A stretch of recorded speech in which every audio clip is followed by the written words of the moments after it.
Hello and welcome to the pod. I believe this is episode 48. So we're flying by and we have, I think now, our most joined guest on in his third appearance, Jeff Lloyd, to talk about the Jets game coming up. So make sure you follow Jeff at Jeff_LJ_Lloyd. And we're also joined by Ian, who you can follow at NFL Film Study. Can follow the show at NFL at Miami Pods and find all the old episodes at miamipod.com and Stitch and iTunes and all those places. Review it if you haven't already, as much of you haven't, but do that, and I think that's good. I don't know how any of this stuff works. But anyway, on to other things that we don't know how they're not working. The Jets and the Dolphins. I guess we had you on before the season to talk kind of about the roster. Maybe should we talk about like what's been like a surprise and kind of how you feel about the new coaching stuff in a whole, Jeff? I'm okay with the coaching staff. Obviously, when you have Ryan Fitzpatrick as your quarterback, you realize it's kind of a stopgap, and that's the way it worked out. I think they saw Geno for the first couple of weeks.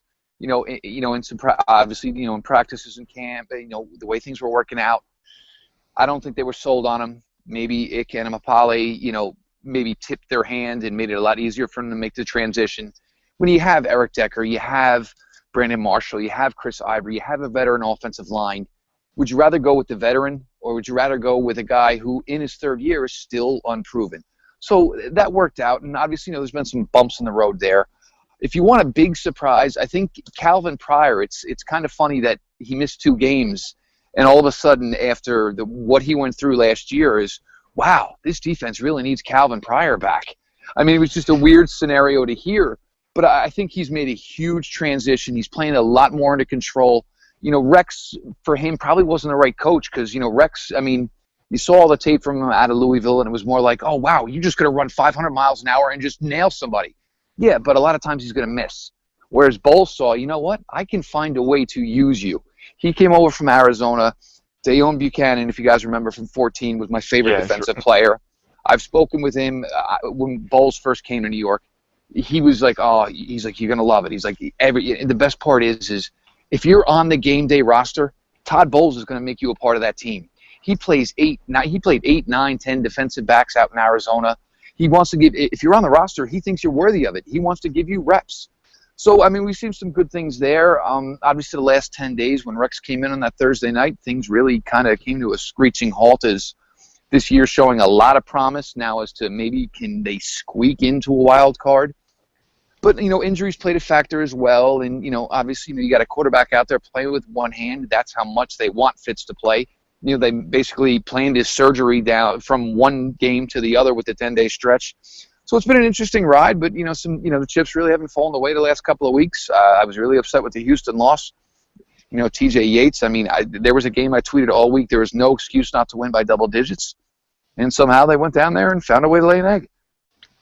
As we saw with Miami, Houston they know how to lose games.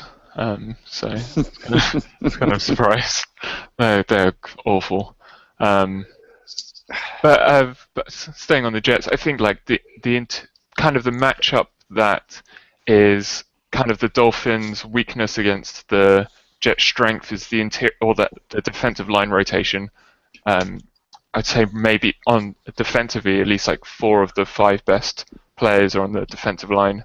And Leonard Williams has been really impressive as a rookie. I don't think that surprises many people. But even like Damon Harrison's been really good, kind of waiting for like spelling time where Sheldon Richardson hasn't been around. I think Leonard Williams, kind of like one of the things that kind of lowered him was the lowered amount of reps once Sheldon Richardson came back. You saw the game in London. He had a great game. He was really coming on.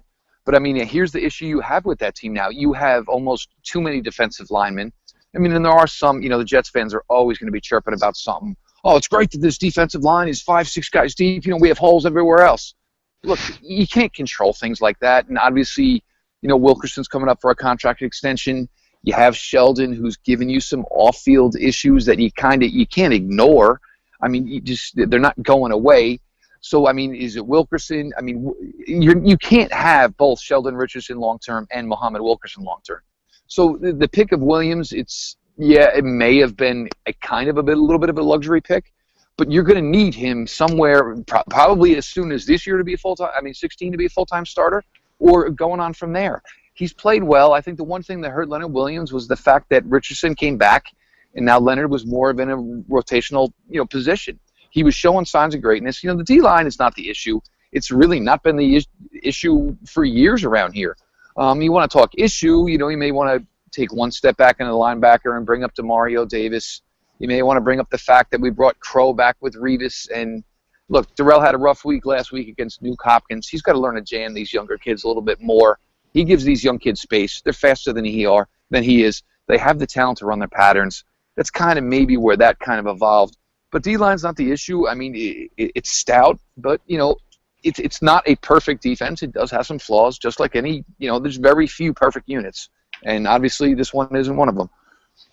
Well, Revis is out with a concussion, right? So we won't be seeing him. So kind of how do you think the defensive back is like Buster Skrine going to move out to outside, or how do you kind of see that? Are we going to see some Dexter McDougal? I think mostly what you're going to see Skrine in his role. I think first reason you're going to do it is because he excelled in the first Miami game in his role. Williams, he's good. He's good, but I don't know if you're going to put him in at starter reps now, where you're talking 50 snaps a game.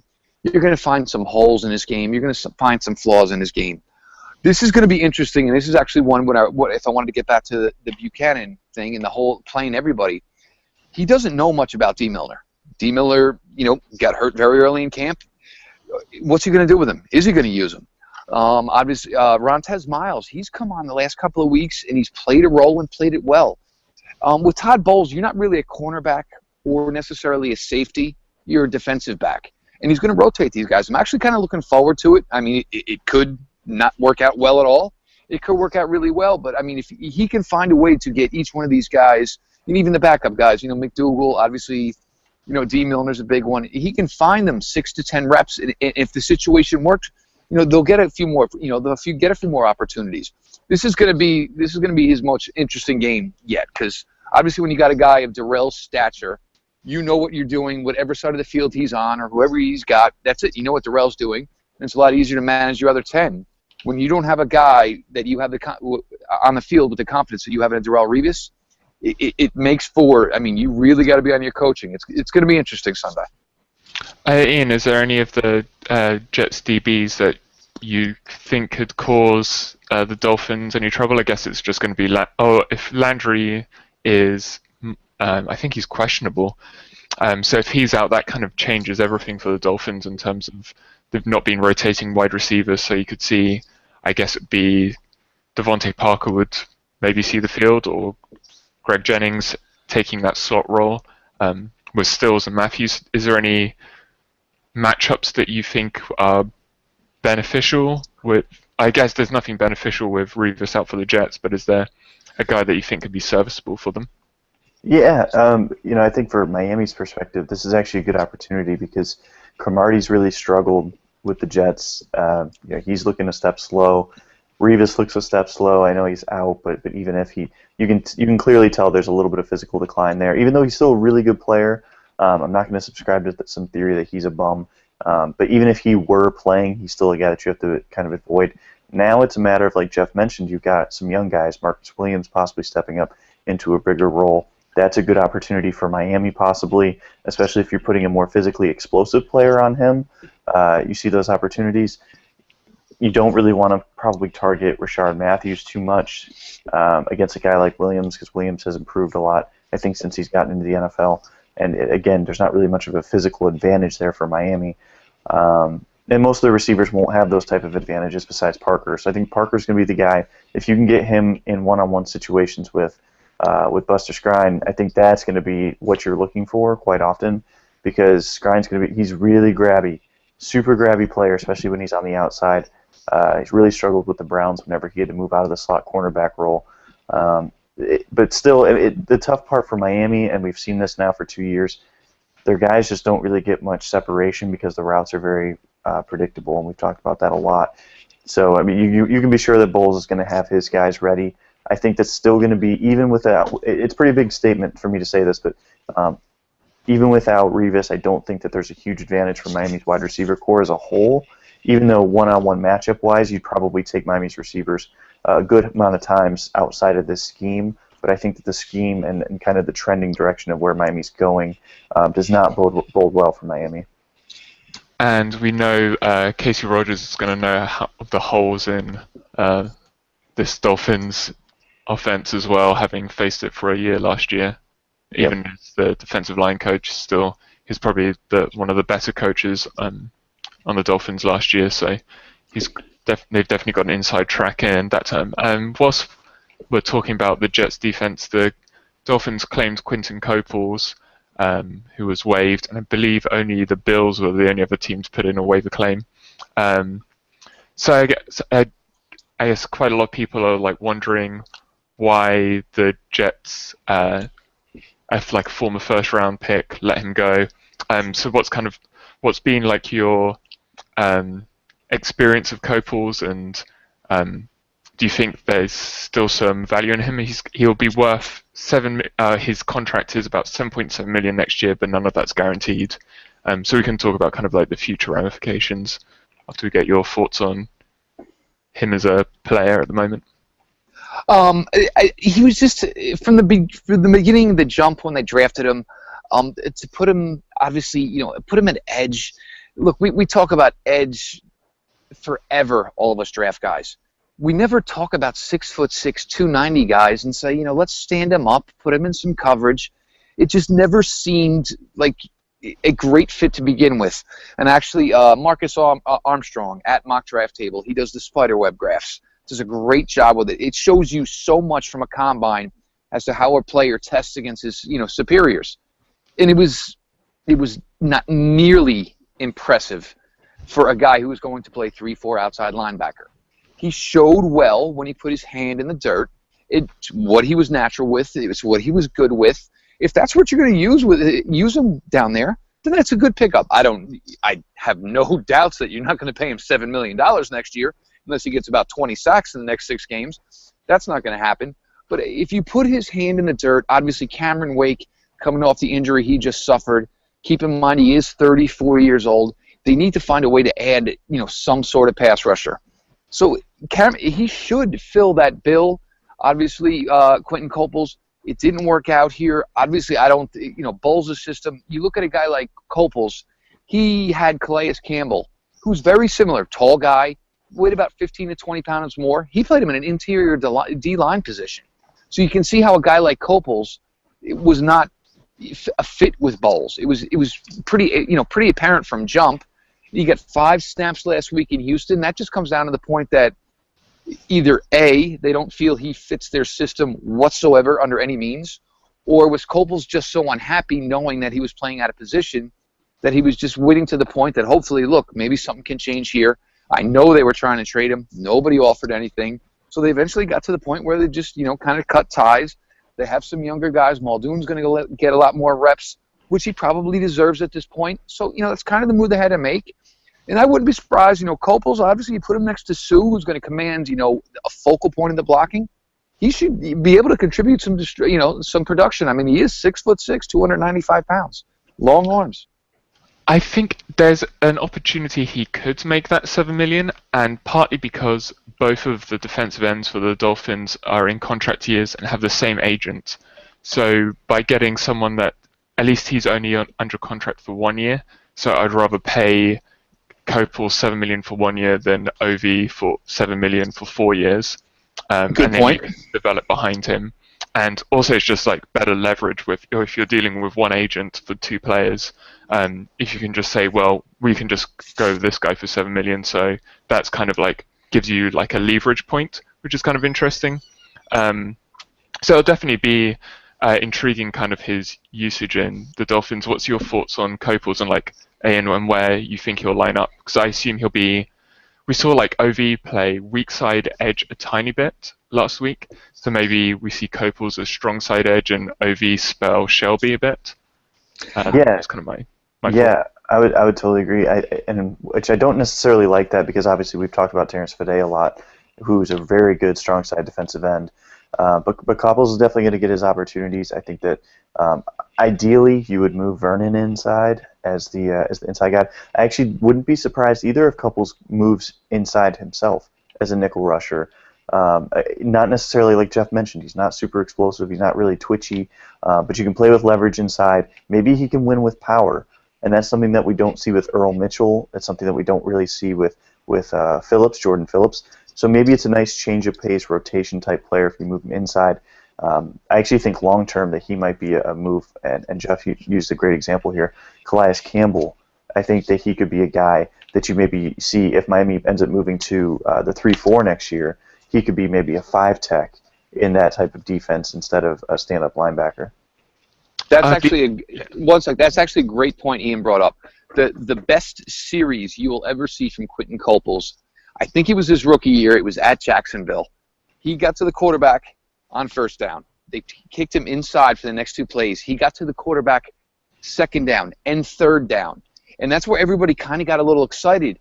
And then, obviously, Sheldon came into the fold and Quentin got put on the back burner. Oh, we'll just make him an edge. Some guys, you can't just throw somebody somewhere and expect them to succeed. And I think that's where it kind of went down for him. Deion Jordan. Prime example. Well, he may have some other issues. Yeah, he's got a few other issues too.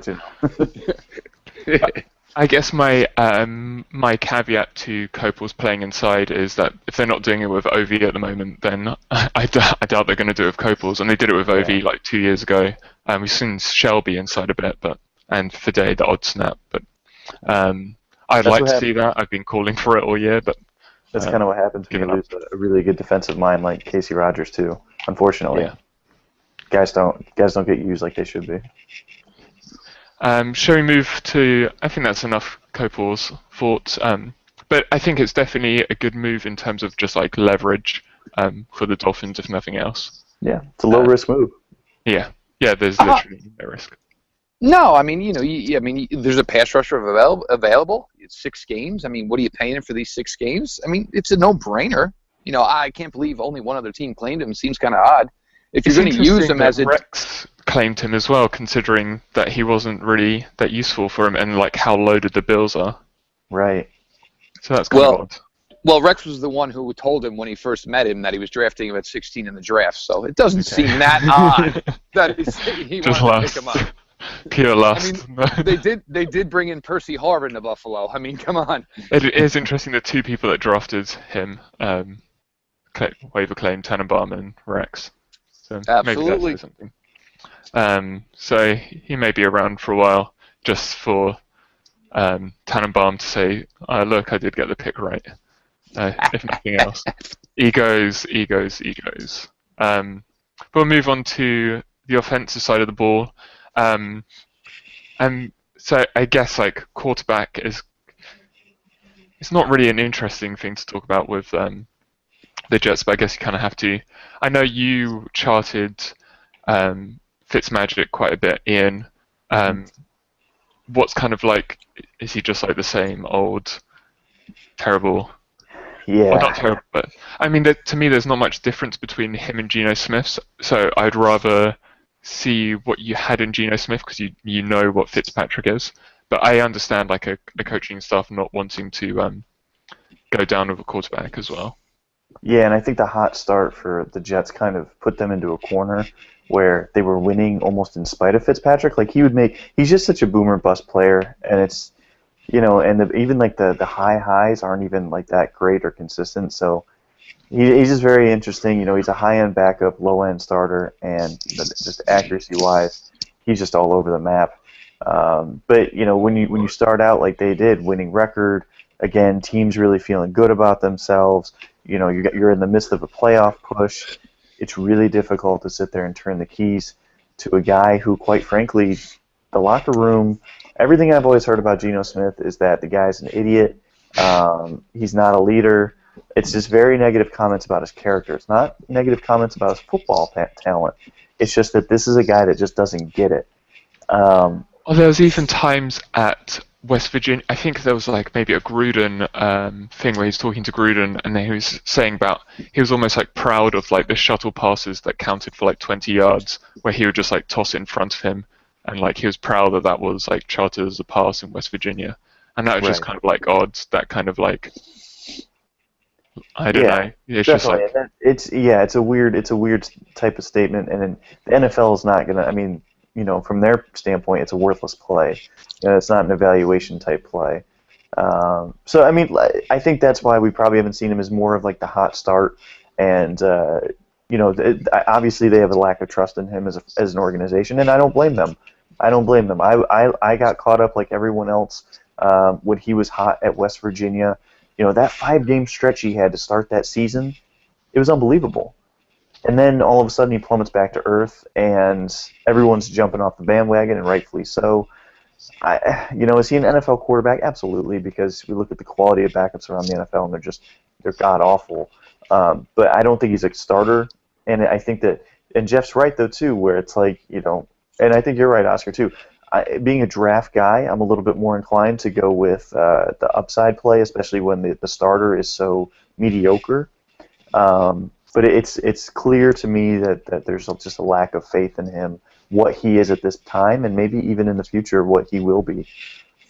I think the biggest thing with Geno is he was 5-0, basically handed a Heisman. Now here he is, a senior, a leader at West Virginia, and this team ended up playing in the Pinstripe Bowl. I mean, how did it all fall apart that badly? And I think that's where he got the character and the leadership knocks. He's got a great arm. I mean, he can. If you want to take him out there without defenses around and throw passes, he can throw balls with anybody. The problem is it's a little bit of an elongated release. He doesn't process the defense as fast as other. He's not as quick on his feet as far as reads. Obviously calling audibles, and that hurt him. But as far as the leadership thing, and now you got to keep in mind, Todd Bowles. Here's a guy who played the game. He wasn't a guy who grew up coaching the game. He played it. You can see if he doesn't like him, that's obviously a vibe he's picking up as far as the player aspect of it. Do I trust you to lead my team? Fitz, as far as that, he checks all those boxes. He'll lead a group of guys. But just those things with Geno, the way it all fell apart, you played in the Pinstripe Bowl, and then the whole thing, I mean, look, you're a second-round pick. It was late rounds. I mean, if it was over $600, dude, just give the dude the $600, man. I mean, seriously, you don't anger a guy who can whip your ass. You don't anger him. Just give him the $600 and let it be done. And you want to know what? He would have been cut 3 weeks later because he wouldn't have made the team anyway, and nothing would have ever mattered. But he drove such a stance on it that, not to say that they looked at it and said, "Wow, well, this is the reason." But in a locker room in that type of environment, yeah, that turned a lot of people away. Let me ask you this, Jeff, if you don't mind, and we're kind of jumping back here to defensively. Do you think that the Jets invest in Wilkerson after the season? I'm just kind of curious because I'm working on a big free agent piece. It's funny. It's funny because I actually brought it up yesterday because I actually, floated out the tweets about, what could you get if you move Sheldon Richardson? Because look, he already had the 4-game rip. We know the other incident that's probably going to affect, his playing time somewhere in 16. There's got to be a second suspension coming here. And here's Muhammad Wilkerson. Guy grew up 20 minutes from the stadium, played at Temple. The guy goes to the local Wawa every day. Everything about him screams, you know what? This is the guy I want to give my money to. I would be okay if they said, you know what? We're going to let Sheldon go. We'll move on with Mo. We'll move on with Leonard. That's fine with me. As long as, if we're not going to get, bent over on compensation for Richardson because of the flags that are kind of around him, and they're not terrible. They're not Manziel-ish. But there are some things that make me concerned. And the other thing is this dude, he likes to go out and have fun. And you got to be careful of that when New York City is 20 minutes from your stadium because you want to go and have a blast and get in some trouble. He's only 20 minutes away from doing that. If the compensation I was okay with, I would keep Mo and I would move on from Sheldon Richardson. So what would you be looking at? Because to me, like when it's almost when the contract and then the person create it as almost a negative, almost asset, similar to kind of Mike Wallace last year maybe for the Dolphins, where you have like a lot of money. There's obviously talent there, there's money, and then you're almost losing and somewhat of the value because you want to get rid of them. So to me, it'd be like a fourth or fifth round pick. Would you kind of balk at that, or? When I put it out, Okay. actually, when I put it out, I did much better. Actually, Charles McDonald, he's at MC Draft, one of the really good young writers, draft writers I like. He said that he would have been comfortable. He said with the second, and obviously there's got to be some sort of conditional with it, because look, if you're giving up a second round pick, what are you getting from him in 16? Are you getting 10 games? Are you getting 12 games? I mean, is he going to miss 3-4 games? You still have that thing to it. But then here's the Jets. Obviously, have offensive line concerns. They're a little bit of a cap issue. Have lost a couple of day 3 picks already for the 16 draft. That might not be the worst thing in my opinion. If you can, if you're missing some picks later in the draft, you got a first and 2 twos. That's not the worst thing in the world. If I know my starting defensive ends are Leonard Williams and Muhammad Wilkerson, and I got to fill in kind of in the middle of that defense, and maybe DeBrickshaw Ferguson isn't back. It's looking very much like he might be the guy to go to create cap space. That gives me a position to go ahead and draft a left tackle. It's not the worst thing in the world. I mean, sometimes you just gotta realize where you're at. I mean, you have 53 guys, and you got to do what's best to make that 53 the best 53 you can do. I really don't think that a team would give up at least a good second. His production warrants it, though. But it does. It's so weird with the NFL because like as soon as you start moving into your contract, it's almost like a depreciating value because it's a matter of time before they have to give you that big contract. I agree with you though as far as talent. I think that you should be comfortable giving that up. I do think that you're probably looking at like an early day 3 pick though. If history kind of guides us there. If that's the case, then I got to keep him. Because I know the Sundays I do have him, I know what I'm getting. And then let me ask you this: if someone does pony up that second rounder, maybe like conditional second rounder, that turns into like a third or fourth rounder, whatever it may be, if you're re-signing Wilkerson, I was looking up the numbers, kind of crunching it, projecting. Hey, are you comfortable with $15 million a year for him?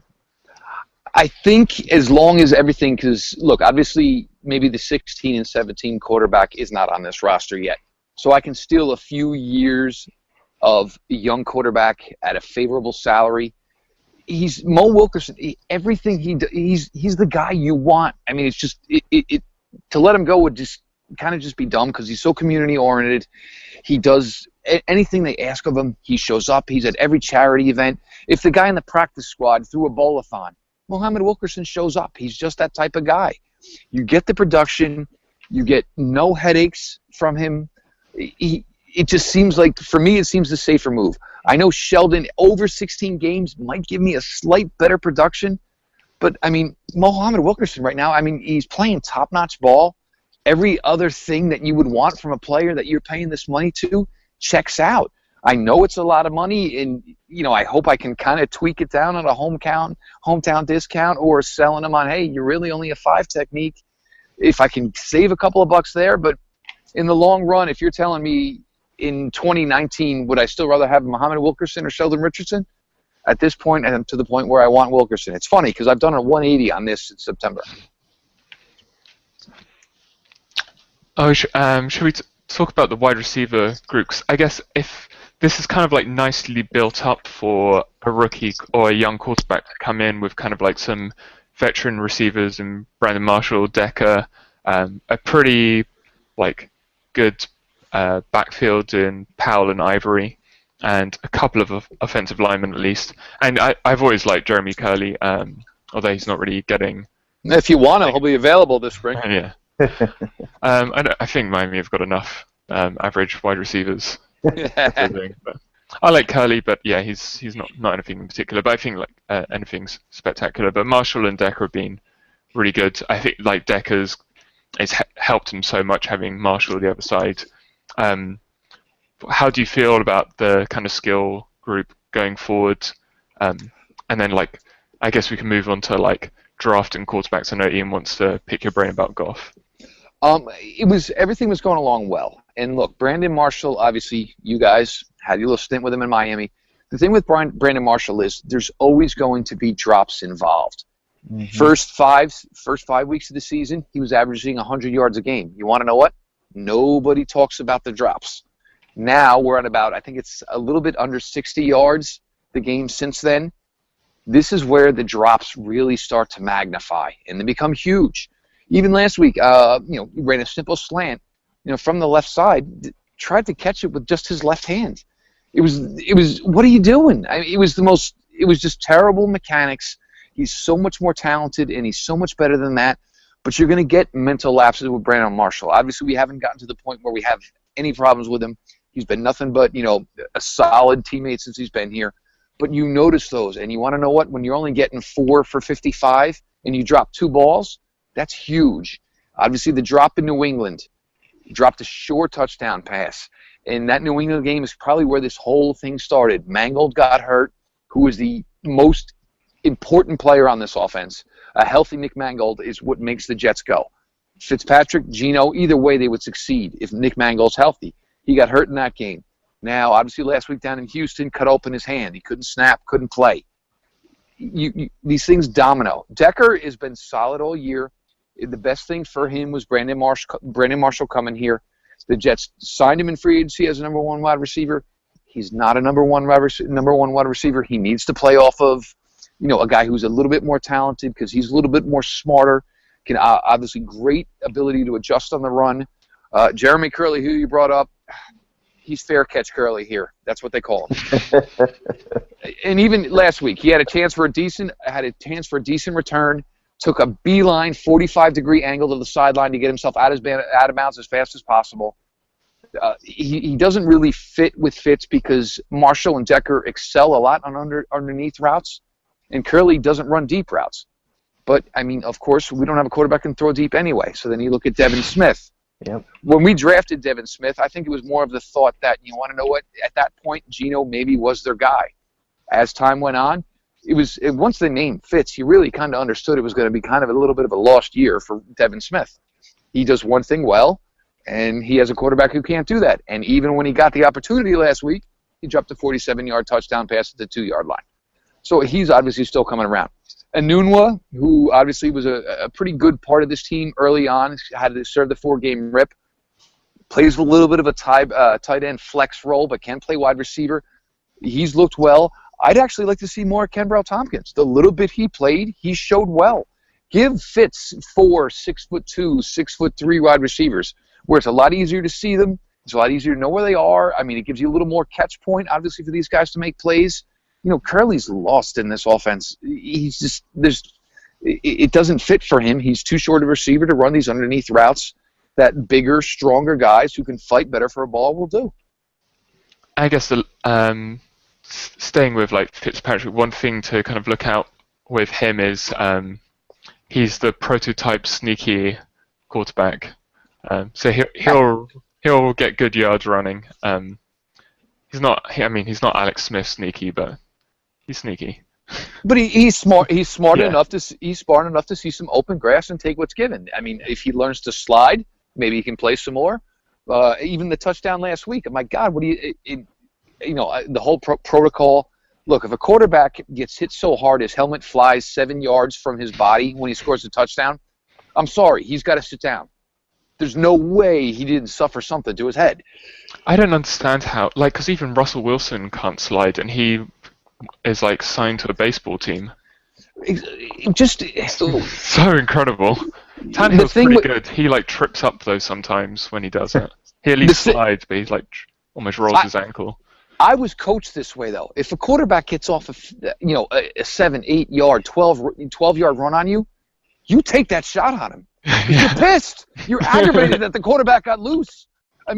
So these guys they know this. I'm sure Ryan Fitzpatrick knows he's a wanted man, but then it's just plain stupid. And you should know he's not built like Cam as well. Exactly. If you're not 6'6", 265, you're not going to get away with it. It's weird. Like Russell Wilson, I like RG3 as well. Didn't he want to play baseball? It's like all these baseball guys and they can't slide. I don't know much about baseball, but I know you slide. Yeah, well, I think RG3's problem was his coach, and the field down in Washington was probably more of his problem. Shall we move on? Okay, well, before we get on to Goff, quickly, would you like the Jets to trade for Kaepernick or RG3? Absolutely not. Okay. Absolutely. I tell you what, if you told me because you know what, Ryan Riddle put this out this week, and he put out those two. I forget who the third was. If Manziel. I had to take that was it. Yep. You know what? I would entertain RG3, just because I think you want to know what he made it to the playoffs as a rookie. The injuries came, whatever happened. If you told me I had to take one of these guys and say, "Oh, Jeff, you got a big brother, maybe give him a second chance," I'd want to take on RG3. I would. Maybe it's because I got a little bit of a Baylor love in me, but I'd want to give RG3 a second shot. See, I'd be kind of tied. I'd maybe go with Kaepernick just because I think he's the least of an issue in the locker room and kind of in the media. But I think RG3 is like the better talent if but with saying that, Kaepernick also did start dating Alden Smith's ex-girlfriend and sent him off a cliff. So I didn't know that. Okay. Yeah. So, all right. I'll retract that statement. They're all as bad as each other. I think I would go Cap as well, but mainly for we've seen him excel in a very structured and perfect environment, and I think that the Jets actually have one of the best supporting casts right now for a team that has pretty poor quarterback play. And maybe Kaepernick could come in there and at least be a decent enough upgrade right away. Obviously not as like a long-term option, unless if he really somehow just lights it up. But that's a really interesting one, especially for the Jets. I would want no part of Manziel, and I probably want. Oh no! I probably want no part of RG3 either. No, I'll be honest. The only reason is if we're talking New York, I don't want Kaepernick here. And I don't want. Obviously, Manziel cannot be in New York by any means whatsoever. RG3 would probably work that best way in terms. Well, he comes in. He's married. He's already got a family. He's not looking to live. The one thing you can say about RG3 is we've never heard anything really off field or him loving the nightlife. None of. Kaepernick. I've seen him on cruise ships having body shots taken off his body, and we all know Johnny Manziel. Yeah, that's just a disaster. I'll move on to prospects that we don't know yet how much of head cases they are. Should we just stick to Goff as Ian's lover? So, Ian, have you got anything you wanted to ask Jeff about Goff? Yeah, I know Jeff's one of the other big Goff fans, I think, on draft Twitter, as others have kind of soured on him. He and not only Jeff, but also Matt Miller, the Bleacher Report, he's got him actually number 1 overall on his board. Which I love to see as well. But Jeff, obviously I've charted every pass for him. I've got a pretty good feel for how I feel for him. I don't think much will change. But what is it about Goff that you see that you like? And kind of just kind of talk to me about Goff. Like, what are your feelings on him? Well, first things first is I like the mechanics. I mean, people want to harp on the interceptions, and if you guys want to go back a year ago, this is some of the same stuff that we were hearing about Jameis Winston. As far as interceptions, but the mechanics, even still, he gets off his mark, always reloads, gets right back to his throwing point, he rolls left, throws well. And let's keep in mind, who is he playing with? Jameis Winston? Jameis Winston's playing with NFL players. Jared Goff has not played with much at Cal. Obviously, the team on a whole is not that great. The best part there is Goff. I mean, the 20 yards out, on a line, those balls. Seam patterns, doesn't really have the guys who can run them. He can throw them, but sometimes the guys aren't in the position they need to be. You want to add up the interceptions? I have about 4 or 5 that were touched by a Cal player before they were intercepted. I just think the arm talent is there. You look, he had the cleanup before the 14th season, on his right arm. He's grown. The arm strength is there. Now here we are again. I see a little more zip to it. You brought up Matt Miller, put it at number 1 on his board. I always think that the top quarterback in the draft should probably be top 1, 2, 3 on the board, because you got to look at it both ways. You got to look at it at the talent the guy is, and also where you think he's going to be drafted. There is always a great chance that a quarterback is going to go number 1 over every other position. That's just the way it goes. As far as, obviously, some people are going to bring up the system. Look, you can't bring up the system that a kid plays in college anymore. All these people kids do that with Carr, and it's kind of. And you know what? And nobody went back and watched Carr's tape from a year and a half earlier when he played when he was in a Christmas. exactly, and he was he was throwing deep passes. So I mean, you want to bring up the system, that's great, but there's nothing you can do about the system besides LSU, which is why Les Miles is going to be out. This is what everybody's doing. This is the way it's played nowadays, college football. Doing it in the NFL as well, or like parts of it. Yep. Well, it may not work on Sundays. We see this with Chip Kelly. But I don't care about anything that went on before. I just want to see when the guy releases a ball and does he hit his spot with velocity, with accuracy, and he does that. And I'm not taking away from, Paxton Lynch, I think, could be a great player. The first thing I think of when I hear a guy like that is, how did you end up at the college you're at? It just seems a little weird that this guy is this great and, he's playing at Memphis. Just does seem a little weird. Goff, I see everything I want to see. I see the height. I see the size. He's going to grow a little bit more. The arm strength should come with it with a little weight and a little more muscle.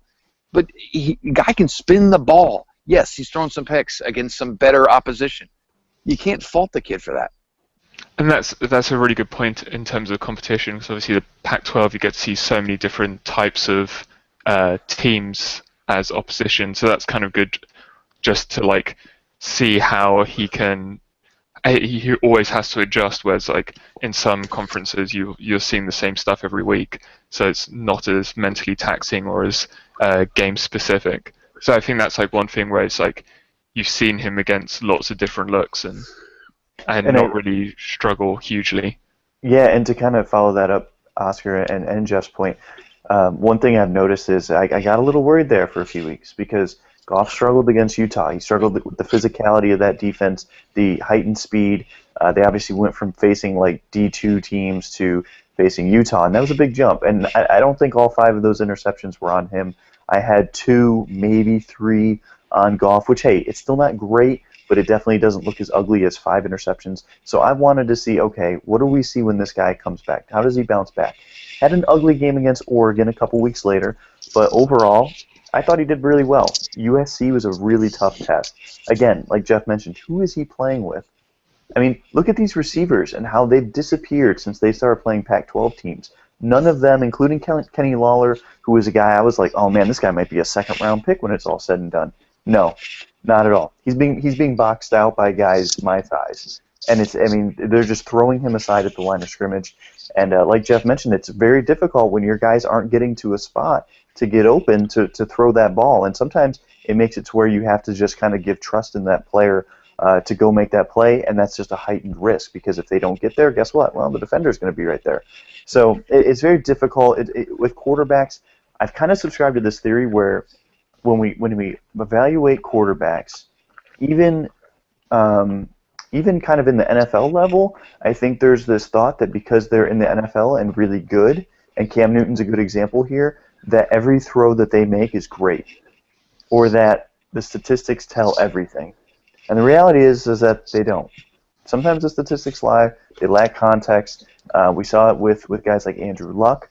Not necessarily saying he's a bad player, but he kind of came back down to earth this season. Why? Because not so many interceptions were being dropped when he was on the field. It was just, hey, sometimes a guy catches the ball, and there's nothing that a quarterback can do that. It's just a bad throw.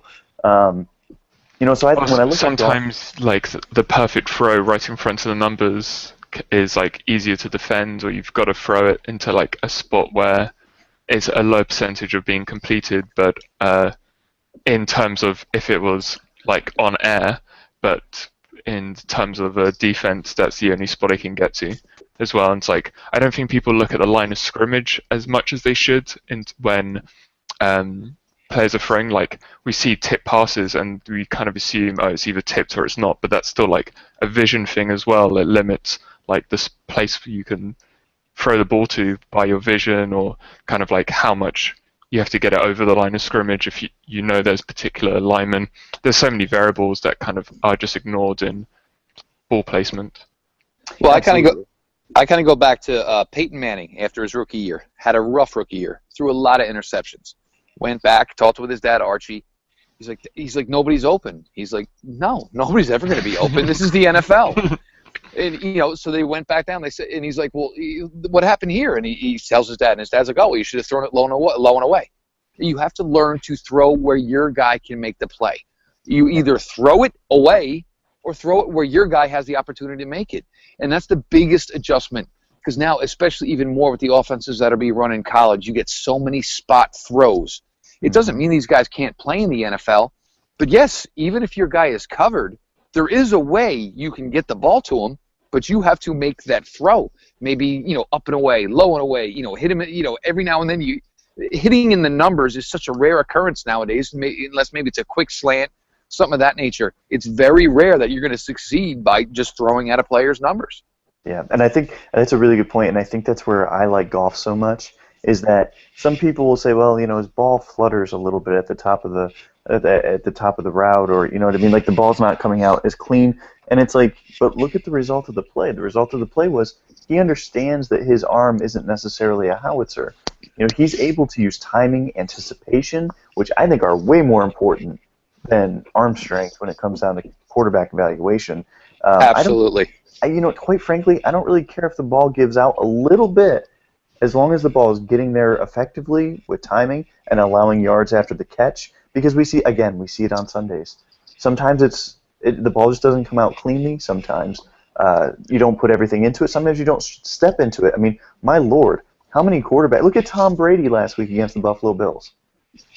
That man was under pressure all game, throwing off of his back foot, not throwing through like you would normally see from him. I mean, are we going to call him a trash quarterback all of a sudden because the guy's getting pressured every play? I don't think so. I mean, let's remember here, Cal is literally the worst team in the Pac-12, with maybe the exception of Oregon State. Outside of those two teams, there's no team that's allowing as much pressure on the quarterback than what Cal is, and Goff's responded extremely well. He bounced back from a couple tough games. His game against Stanford, I don't know how you can look at that game and not tell me that in just that one game, that's not a first-round pick. That's an NFL quality quarterback. And his game against Oregon State the previous week, which, again, I know it's Oregon State, but that's still a pretty decent team. It's a much better team than what he was facing in the early season when he was carving up teams that he was facing. I mean, he was phenomenal. Absolutely brilliant. And he bounced back off of a tough Oregon game, which is what you want to see. How does he bounce back when chips are all on the table? No, but you notice, though, you play against Oregon, you play against USC. There's guys who are playing DB against him that Cal would kill to have playing wide receiver for them. Yep. I mean, they all run sub 4.4. I mean, the Pac-12 is littered with nothing but fantabulous athletes. Obviously, Cal, they haven't had, give him one Deshaun Jackson for 3 weeks. Let's see what he can do when he's got a true, bona fide, top 50 draft choice player. You give him some of that, he's a guy who's going to jump because of the talent who's around him. I'll give you a hypothetical then before we get on to predictions of this game that we've tried to avoid as much as possible. If the Jets are picking, let's say, just inside the top 10, would you move Sheldon Richardson and a future first round to get Goff?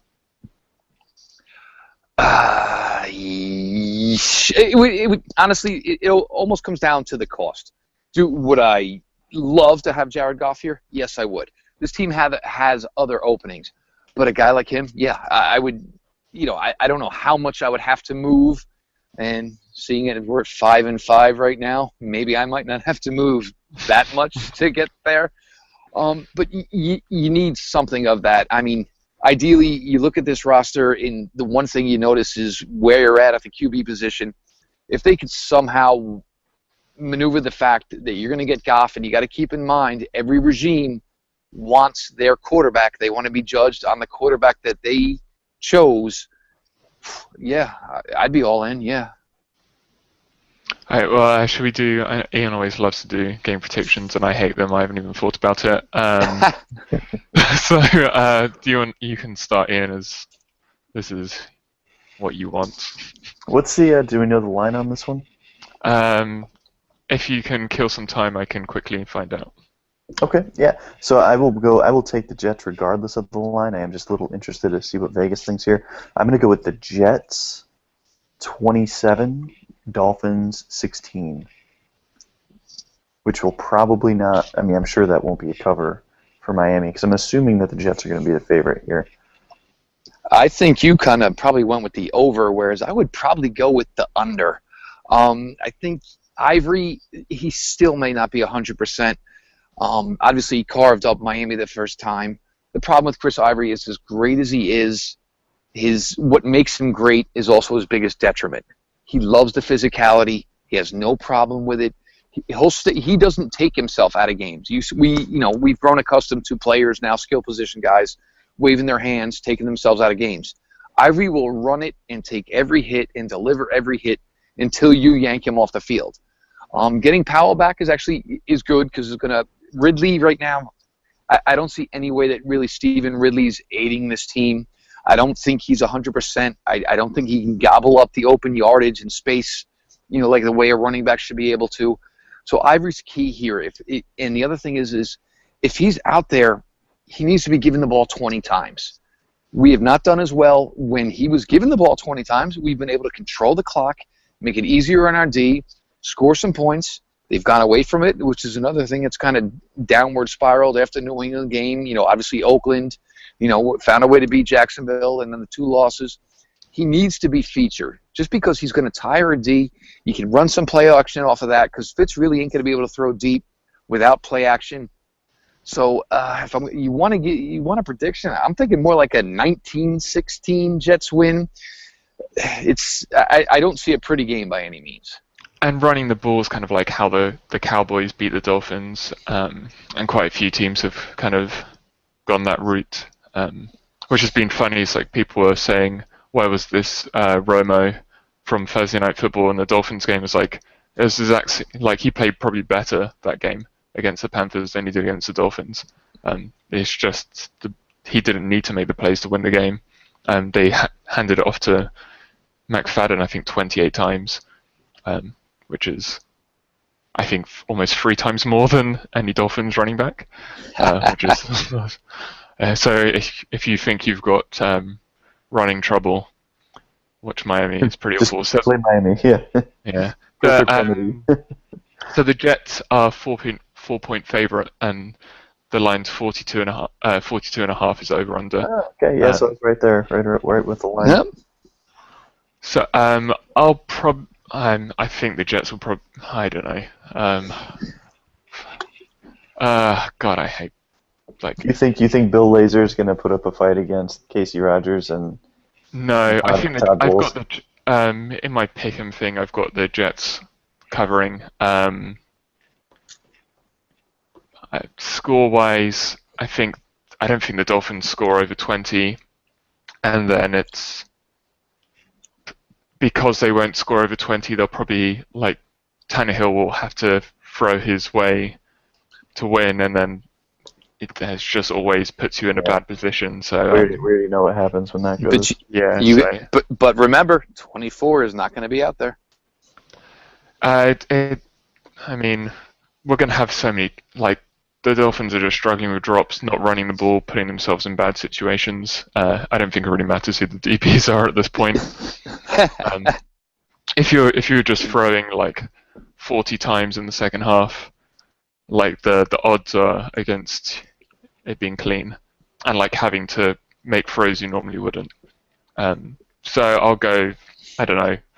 It's 27-14 to the Jets. Is that a possible score? I don't know. Yeah. I don't know how the NFL works anymore. So I'll go that. Wow. 24-17. You guys are giving the Jets more credit than I am. I think you're giving the Dolphins more credit than we are.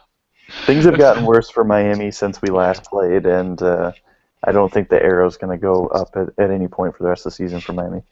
I think last week was pretty backbreaking.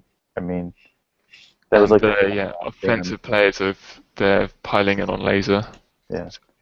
Yeah, they Wow. were piling up on him I think after that's a win, 7. wasn't it? It didn't mind me winning, and they were still complaining Yeah. about the lack of audibles and such. Yeah. Yeah, it was bad. Can you fire? It'll be interesting if we have like fire the offensive coordinator later in the year, and then maybe we'll get like a winning bump, and then not be able to get like Jalen Ramsey or something. Oh no, That, no, no, no. that'd Let's be, keep Laser. yeah, Keep that'd be a Laser. good way to end. Was there? I think we've dodged this game as much as we can. Um, well, thanks so much, Jeff, for coming on, and I'm sure we'll speak to you soon when Anytime. draft time Anytime. comes. So make sure you follow Jeff's work at Draft Breakdown, Jeff_LJ_Lloyd. Have you got any passing thoughts for us? I just hope that after everybody listens to this, they're actually still going to tune into the game on Sunday. Well, we will just. Oh, it's going to be so long. We love the pain. We love giving ourselves the migraines. And we're going to Absolutely. rewatch it as well. It's a horrible vice. It's like a redo of Thanksgiving. You know, you have to be around some relatives that you rather wouldn't be, but you just got to grin and bear it and hope for the best. Oh, you can be English and then you just work. It's just a normal Thursday. You might have the right thing. But football starts earlier, so that's nice. I could watch it on my phone in a pub. There which you go, is my a friend. real surreal thing to watch sport on your phone because the pub's not, because no pubs here show American football, despite us having games in our stadiums. You can follow Ian at NFL Film Study before we go on a tangent. We're trying to end our end of podcast tangents, and they end up being 10 minutes longer than they need to be. Make sure you follow the show at MiamiPod, themiamipod.com, and iTunes, Stitcher. If you review us, that would be nice. I think that's everything. Yeah, so thanks for listening, and hopefully it's not a terrible game. Goodbye.